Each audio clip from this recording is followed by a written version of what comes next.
কারক, ঠিক আছে? চাকরি পরীক্ষায় কি কর্তৃকারক আসলে আর মিস হবে না, এই প্রশ্নগুলো আর মিস হবে না। আমরা কিভাবে কর্তৃকারকটা বুঝবো? হ্যাঁ, তো এখানে দেখি কে বা কারা দ্বারা প্রশ্ন করলে যে উত্তর পাওয়া যায় তা হচ্ছে কি কর্তৃকারক। কে বা কারা দ্বারা প্রশ্ন করলে যে উত্তর পাওয়া যায় এটা হচ্ছে কি কর্তৃকারক। তো আমরা দেখি এখানে কি নিচের কোনটি কর্তৃকারকের শূন্য বিভক্তি। তো কর্তৃকারকের শূন্য বিভক্তি নিচের কোনটি?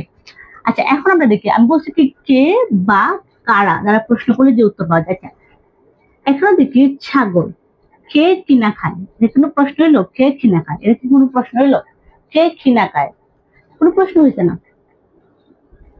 কি এখন বলছি কে বা কারা, এখানে দেখি কে টাকা আনে বা কি কারা টাকা আনে, এটা কি কোনো প্রশ্ন হইলো? এখানে কি মানে এরকম কোনো প্রশ্ন হয়েছে? তোমরা দেখো যে টাকায় টাকা আনে, এখানে কি কে টাকা আনে, কে টাকা আনে, এটা কি মানুষ কি বুঝাইছে? মানে কে টাকা আনে, এখানে কি কোনো মানে একজন তো আনে, তাই না? একজন তো আনে, একটা লোক আছে। তো এখানে তো তিনি বুঝাইছে। আচ্ছা, এটা দেখি কি আরিফ, হ্যাঁ আমরা যদি দেখি আরিফ, আরিফ বই পড়ে। আচ্ছা, এখন যদি এখানে প্রশ্ন করি কে বই পড়ে, কে বই পড়ে, তো এখানে কি কে বই পড়ে, আরিফ বই পড়ে, তাহলে কি এটা হবে, এটা হবে। হ্যাঁ, এটা থেকে প্রাইমারি বিদ্যালয়ে কি পরীক্ষা আসে, প্রধান শিক্ষক পরীক্ষা 2022 সালে আসছে।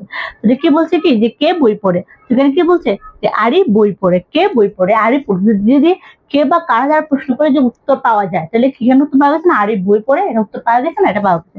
এখন তোমরা এটা করবা, এটা করে কি কমেন্ট করবা, যেহেতু এখানে কর্তৃকারক সপ্তম বিভক্তি, তোমরা এগুলো এটার মধ্যে কোনটা হয় তা লিখে কি কমেন্ট করবা।